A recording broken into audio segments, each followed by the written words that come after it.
साधु सुंदर सिंह ने लकड़ियां इकट्ठा की और मिट्टी तेल डालकर लकड़ियों में आग लगा दी। उसके बाद साधु सुंदर सिंह ने नए नियम की प्रति को अपने हाथों में लिया। चारों ओर उसके मित्र बैठे हुए थे और उसने कहा कि देखो, मैं मसीहियों की किताब से कितनी नफरत करता हूँ। बाइबल के एक एक पन्ने को वह फाड़कर आग की उस ज्वाला में डालने लगता है और बाइबल के पन्ने धू धू कर जलने लगते हैं। जब मसीही प्रचारक भीड़ में प्रचार कर रहे होते थे तब साधु सुंदर सिंह अपने मित्रों के साथ वहां पहुंच जाता और धूल मिट्टी उन पर उछाला करता था। मसीह यीशु के सुसमाचार प्रचारकों पर पत्थरों से वार किया करता था। सुंदर सिंह कहते थे कि उन्हें यीशु मसीह से सख्त नफरत है। प्रभु यीशु मसीह पर विश्वास करने वाले लोगों से सख्त नफरत है, बहुत ज्यादा नफरत है। वह मसीहियों को देखकर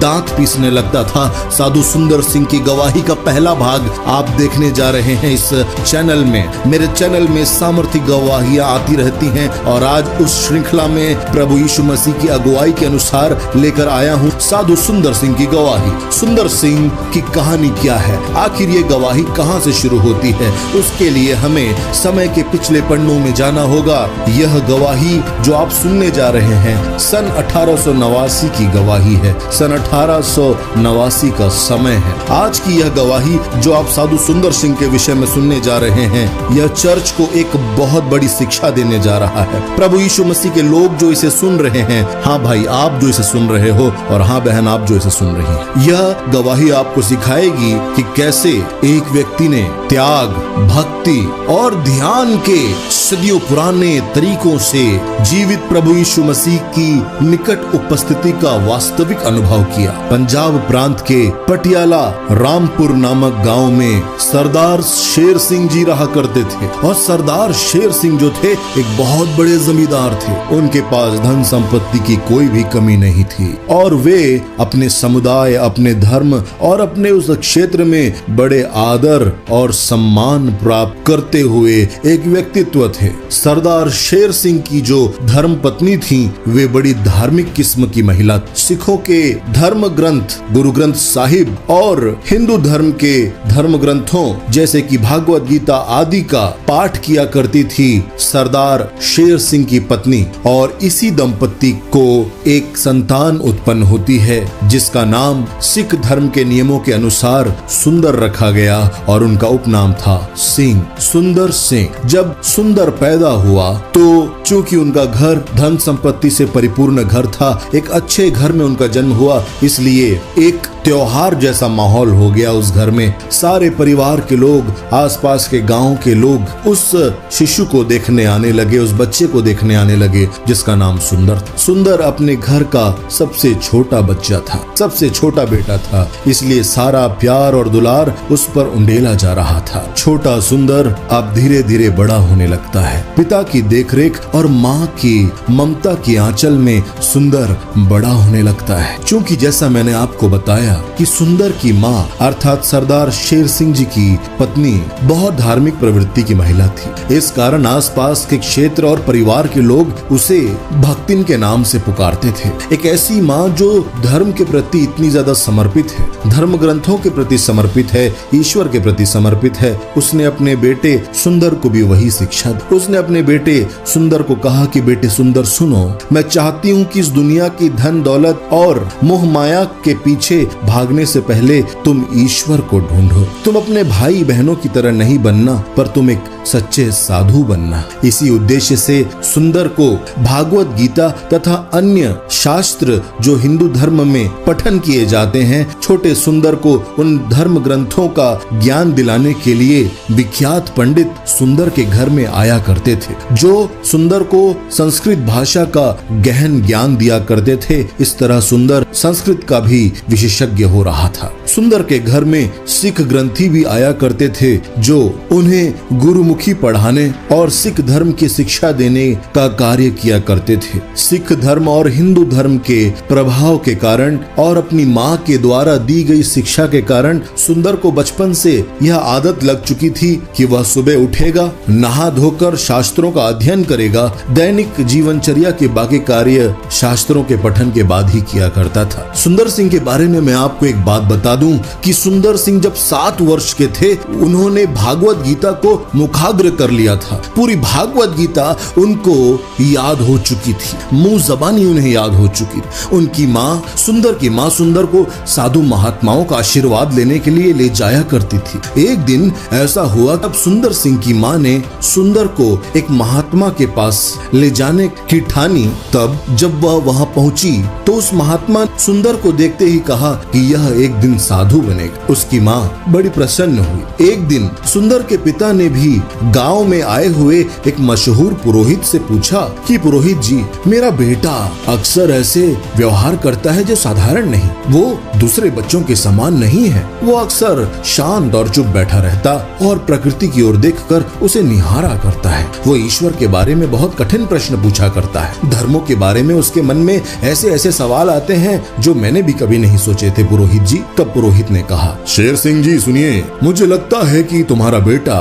बड़ा होकर एक बहुत महान व्यक्ति बनने वाला है और ये एक महान संत बनेगा। सुंदर के मन में ये सारी बातें गूंजती रही। वह धर्म के गहरे अध्ययन की ओर बढ़ रहा था। जीवन से संबंधित, मृत्यु से संबंधित बहुत से प्रश्न सुंदर को सताया करते थे। जब सुंदर बड़ा हुआ, उसने बताया कि वास्तव में वह किसी धर्म का खोजी नहीं था, वह किसी धर्म ग्रंथ का अध्ययन नहीं कर रहा था, वरन वह सत्य का खोजी। उसकी आत्मिक जिज्ञासा बढ़ती जा रही, उसे धर्म और आत्मिक जगत के विषय में जिज्ञासा बढ़ती जा रही थी, क्योंकि ज्यों-ज्यों शास्त्रों का अध्ययन वो पंडित और पुरोहित उसे दिया करते थे, सिख धर्म के धर्म गुरु उन्हें शिक्षा दिया करते थे सुंदर को, तब सुंदर के मन में लाजमी सवाल पैदा हुआ करते और ऐसे ऐसे कठिन सवाल सुंदर करने लगता था कि पंडित, पुरोहित और अन्य धर्म गुरु उसके सवालों को टाला करते थे और कहते थे कि जब तुम बड़े हो जाओगे सुंदर, तब तुम्हें सारी बातें समझ आ जाएगी, अभी तुम छोटे हो, इन सवालों के जवाब को समझने और सुनने लायक नहीं हो बेटा।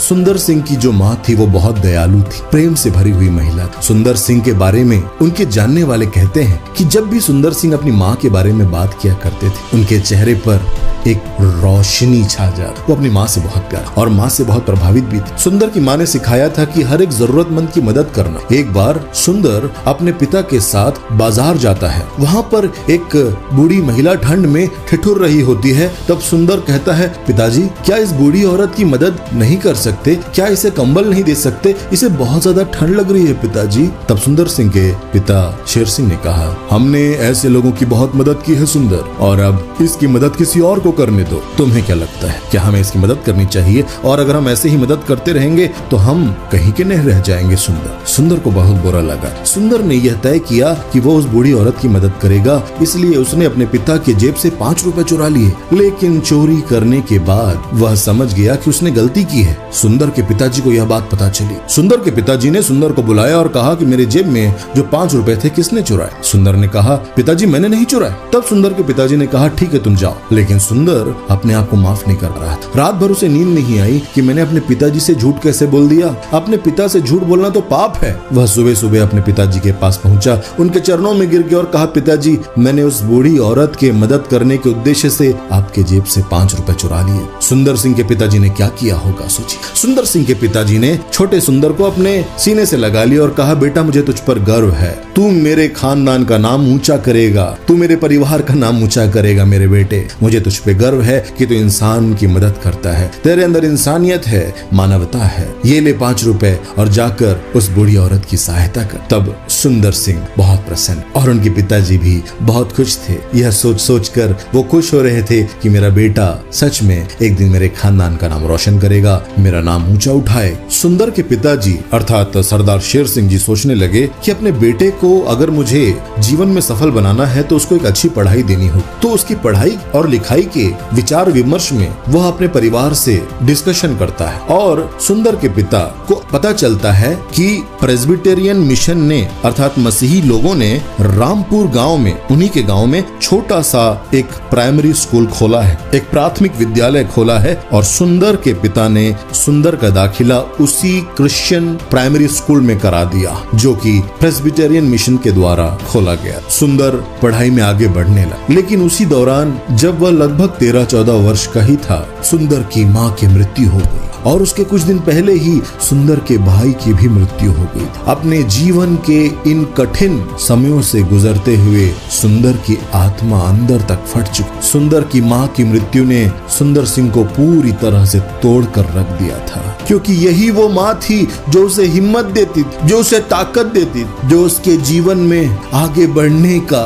एक हौसला था। सुंदर की माँ की मृत्यु ने सुंदर सिंह को पूरी तरह से तोड़ कर रख, लेकिन सुंदर के पिता ने उसे समझाया, तुम्हारी माँ चाहती थी कि तुम जिंदगी में आगे बढ़ो, स्कूल जाओ, पढ़ाई करो। इसलिए सुंदर सिंह स्कूल जाने लगता है, पढ़ने लगता है, लेकिन उसके अंदर का आत्मिक द्वंद दिन ब दिन बढ़ते जा रहा था। और जिस स्कूल में वह जा रहा था वो एक मसीही मिशन का स्कूल था, एक मिशनरी स्कूल था, एक मसीही विद्यालय था। इसलिए वहां पर हर दिन सुंदर सिंह को बाइबल पढ़नी पड़ती थी। बचपन से ही हिंदू धर्म शास्त्रों और सिख धर्म के पवित्र ग्रंथों का अध्ययन करते हुए सुंदर सिंह बड़ा हुआ था और अचानक ही जब पवित्र बाइबल उसके सामने थी, बाइबल का पठन जब वो करने लगा, उसका मन अंदर ही अंदर विरोध करने लगा और सुंदर सिंह के अंदर एक मसीही विरोधी की आत्मा काम करने लगी और वह मसीह का विरोध करने लगा, बाइबल का विरोध करने लगा, मसीह की शिक्षाओं का विरोध करने लगा। उसे यीशु मसीह से नफरत होने लगी, क्योंकि उसने कहीं से यह भी सुन लिया था कि यह तो विदेशी ईश्वर है, विदेशी धर्म है, यह गोरों का धर्म है, अंग्रेजों का धर्म है। यह सुन सुनकर उसके मन में मसीहियत के प्रति और यीशु मसीह के प्रति नफरत बढ़ती जा रही थी। सुंदर ने अपने ही विद्यालय में ऐसे बालकों का, ऐसे लड़कों का ग्रुप बना लिया था जो कि बाइबल का विरोध करने वाले लोग थे, ये मसीह के विरोधी थे और इसलिए सुंदर इन लड़कों के साथ मिलकर प्रभु के दास दासियों को सताने लगा। रामपुर तथा आसपास के क्षेत्र में जहां कहीं भी यीशु नाम का प्रचार होता, तब प्रचारक को जो भीड़ सुन रही होती, उस भीड़ के बीच में पहुंचकर सुंदर अपने उन बदमाश मित्रों के साथ धूल और मिट्टी लोगों पर फेंका करता था और पत्थरों से उन प्रचारकों पर वार किया करता था और उन्हें वहां से भाग जाने का आदेश दिया करता था, उन्हें बहुत परेशान किया करता था।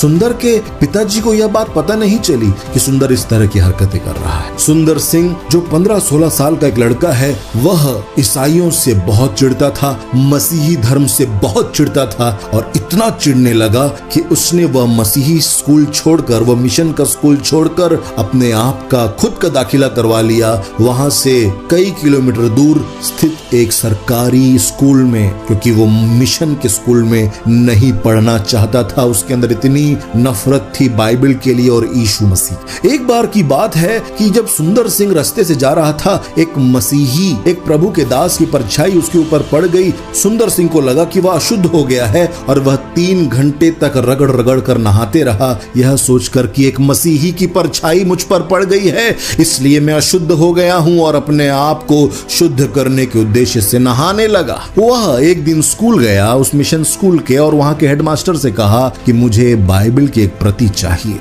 बाइबल की वह प्रति लेकर वह अपने सारे दोस्तों को बुलावा भेजने लगा और कहने लगा कि आज मेरे घर आओ, आज मैं तुम्हें एक अद्भुत वस्तु दिखाऊंगा। और जब उसके सारे मित्र आ गए और गोल घेर कर बैठे हुए थे, उसने लकड़ी इकट्ठा कर रखी थी। उस लकड़ी में उसने केरोसिन अर्थात मिट्टी का तेल डालकर उस लकड़ियों के उस गट्ठे में आग लगा दी और जब आग धू धू कर जलने लगी तो उसने अपने मित्रों से कहा, देखो मैं यीशु के वचनों और इन मसीही लोगों से कितनी नफरत करता हूं। और नए नियम के एक एक पन्ने को फाड़ने लगा और फाड़ कर एक एक पन्ने को आग में डालने लगा। बाइबल का एक पन्ना लेता, फाड़ता और उसे आग में डाल देता। उसके दोस्त हक्के बक्के रह गए, अरे बाप रे, यह सुंदर सिंह तो इतनी ज्यादा नफरत करने लगा है मसीहियों से कि एक पवित्र धर्म ग्रंथ को फाड़कर वह फेंक रहा है आग में। लेकिन सुंदर को पता नहीं था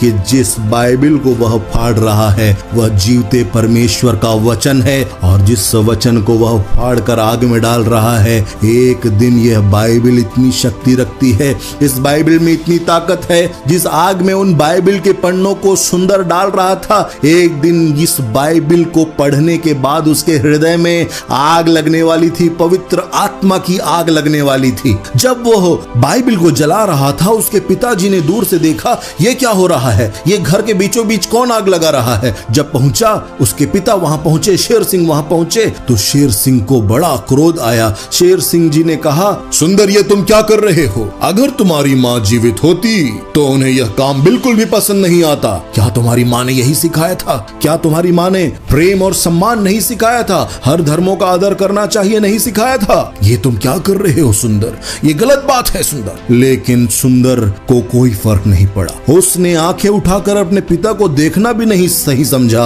और वह बाइबल के पन्नों को फाड़ते रहा। अपनी आंखों से आग की ज्वाला को गुस्से में देखे जा रहा था, बाइबल के पन्नों को क्रोध से भरकर फाड़ते जा रहा था, और भयंकर क्रोध में भरकर बाइबल के पन्नों को जलते हुए देख रहा था। उसके अंदर भयानक नफरत थी मसीही धर्म के प्रति, मसीही लोगों के प्रति, यीशु मसीह के प्रति, बाइबल के प्रति। लेकिन जब उसने बाइबल जला दी, उसके पिताजी उसे डांटते रहे। उसी बीच उसके सारे मित्र वहां से चले गए। सुंदर के मन में एक बड़ी अशांति छा गई। सुंदर सिंह की माँ कहती थी कि बेटा सुंदर, इस दुनिया में सबसे ज्यादा कीमती अगर कोई चीज तुम हासिल कर सकते हो मेरे बेटे, वह है मन की शांति। इसलिए मेरे बच्चे, मेरे बेटे सुन, मैं तुझे जीवन का एक रहस्य बता रही हूँ सुंदर। सुंदर की माँ ने उसे कहा था कि मन की शांति इस दुनिया का सबसे बड़ा धन है, उसे जरूर हासिल कर लेना, उस मन की शांति को जरूर हासिल कर लेना। लेकिन सुंदर के मन में अचानक ही बाइबल को जलाने के बाद इतनी भयंकर अशांति पैदा होने लगी जो अब उसे शांत बैठने नहीं दे रही थी। पहले ही उसके मन में जीवन के प्रति इतने प्रश्न थे, धर्म ग्रंथों के प्रति इतने सारे प्रश्न थे। उसकी माँ की मृत्यु, उसके भाई की मृत्यु ने उसे तोड़कर रख दिया था। जीवन का कोई अर्थ सुंदर को समझ नहीं आ रहा था। बड़ी बेचैनी के कारण सुंदर ने खाना खाने से इनकार कर दिया। एक दिन वह भूखा रहा, 2 दिन वह भूखा रहा, उसे शांति नहीं मिली। बाइबल फाड़ने के दूसरे दिन शाम को वह कुछ भी नहीं खा पा रहा था। सुंदर सिंह ने फैसला किया कि अगर मुझे जीवन का अर्थ समझ ना आए, अगर मुझे सच्ची शांति ना मिले, अगर वो ईश्वर मुझसे मुलाकात ना करे, तो कल के दिन सुबह सुबह 5 बजे एक ट्रेन जाती है। उस ट्रेन जिसका नाम लुधियाना एक्सप्रेस है, उस ट्रेन के नीचे आकर मैं अपने आप को मार डालूंगा, ऐसा सुंदर सिंह ने निर्णय किया। 12 दिसंबर 1904 यह वह दिन था जिसके 2 दिन पहले सुंदर सिंह ने क्रोध में आकर बाइबल को जलाया था, और वह भयानक अशांति से भर गया था। पिछले 2-3 दिनों से उसने कुछ नहीं खाया था। आज वह तीसरा दिन था, बाइबल को जलाने के बाद का तीसरा दिन था, अर्थात 18 दिसंबर 1904। इस दिन वह सुबह उठा और अपने धर्म की रीति के अनुसार पंजाब के कड़कती ठंड के महीने अर्थात दिसंबर के महीने में जब पंजाब में भयानक ठंड रहती है, वह सुबह 3 बजे उठकर स्नान करता है। स्नान करने के बाद अपनी रीति के अनुसार वह ध्यान करने के लिए आसन में बैठ जाता है, और उस आसन पर बैठकर वह उस अदृश्य अनंत निराकार सर्वशक्तिमान प्रभु से प्रार्थना करने लगता है। उस ईश्वर को वह पुकारता है और कहता है कि यदि कोई ईश्वर है, यदि सत्य है, तो अपने आप को मुझ पर प्रकट करो, अन्यथा मैं अपनी जान दे दूंगा, अन्यथा मैं आत्महत्या कर लूंगा। वो लुधियाना एक्सप्रेस जो आ रही है, मेरे गांव के पास से गुजरती है, सुबह 5 बजे का समय है। उस ट्रेन के नीचे मैं अपने शरीर को डाल दूंगा और पटरियों में अपनी जान दे दूंगा, आत्महत्या कर लूंगा। ऐसा वह उस ईश्वर से कहने लगा। उस निराकार ईश्वर से वह प्रार्थना करने लगा कि हे ईश्वर तू कौन है, हे परमेश्वर तू कौन है, सत्य कौन है, सत्य अपने आप को मुझ पर प्रकट करे, सत्य अपने आप को मुझ पर प्रकट करे, सत्य अपने आप को मुझ पर प्रकट करे। हे ईश्वर कौन है तू, मुझे मार्ग दिखा, मुझे सत्य दिखा, नहीं तो मैं मर जाऊंगा, नहीं तो मैं मर जाऊंगा। सुंदर भयंकर आत्मिक अशांति से गुजर रहा था। भयानक प्रश्न उसके मन में तूफान के समान उठ रहे थे। माँ और भाई के मृत्यु के बाद उसकी आत्मा की गहराइयों को चीर देने वाली भयंकर पीड़ा से वह गुजर रहा था। शंकाओं के चरम बिंदु और अशांति की गहन छाया व गर्त में सुंदर लगातार उस निराकार ईश्वर को पुकारने लगा। आधे घंटे से भी ज्यादा हो गए, कोई जवाब नहीं मिला। लेकिन लगभग सुबह के लगभग 4:30 बजे ट्रेन आने वाली थी 5 बजे, लुधियाना एक्सप्रेस आने वाली थी लगभग 5 बजे, जो उसके गांव के पास से गुजरती थी, उसके पिता के खेत के पास से ही गुजरती थी। 5 बजे वह ट्रेन आने को थी। 3 बजे प्रार्थना शुरू हुई। लगभग 4:30 बजे उसका कमरा दिव्य रोशनी से भरने लगा। वह रोशनी इतनी अद्भुत थी, सुंदर, बड़ा भयभीत हो गया। वह दरवाजे के बाहर जाकर देखने लगा ये रोशनी कहां से आ रही है, लेकिन उसे समझ नहीं आया ये रोशनी कहीं और से नहीं आ रही थी। ये तो घर के भीतर ही वह रोशनी का पुंज बनने लगा। दिव्य रोशनी, और उस रोशनी को सुंदर निहारने लगा कि यह कौन है। और अचानक ही सुंदर सिंह को उस दिव्य ज्योति में नजर आए प्रभु यीशु मसीह। आगे क्या हुआ, प्रभु यीशु मसीह को उसने कैसे आखिर पहचान लिया, प्रभु यीशु मसीह ने सुंदर सिंह को क्या जवाब दिया, क्या बातें हुई, कैसे सुंदर सिंह का जीवन अद्भुत रीति से परिवर्तित हो गया, आने वाली वीडियो में आपको पता चलेगी।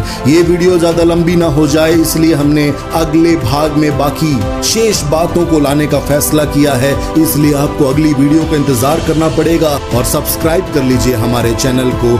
मिलता हूं मैं आपसे अगली वीडियो में। हम विशेष तौर पर धन्यवाद करना चाहते हैं हमारी प्रिय बहन डॉक्टर अनीता जी का, जिन्होंने हमारी सेवकाई में आर्थिक सहयोग देकर प्रभु यीशु मसीह के द्वारा सौंपे गए कार्य को करने में हमारा सहयोग किया है। हम उन सभी का हृदय से धन्यवाद करना चाहते हैं जो हमें प्रभु यीशु मसीह का काम करने के लिए आर्थिक मदद कर रहे हैं। हम आपके योगदान के लिए विशेष धन्यवाद और ब्लेसिंग्स देते हैं, जिससे हम आपके सहयोग के द्वारा कार्य कर पा रहे हैं, जिसे प्रभु यीशु मसीह ने हमें सौंपा है। जैसा कि पहला थिस्सलुनीकियों 1 अध्याय उसके 2 पद में लिखा है, हम हमेशा आप सभी के लिए परमेश्वर का धन्यवाद करते हैं और अपनी प्रार्थनाओं में आपका जिक्र करते हैं। प्रभु आशीष दे।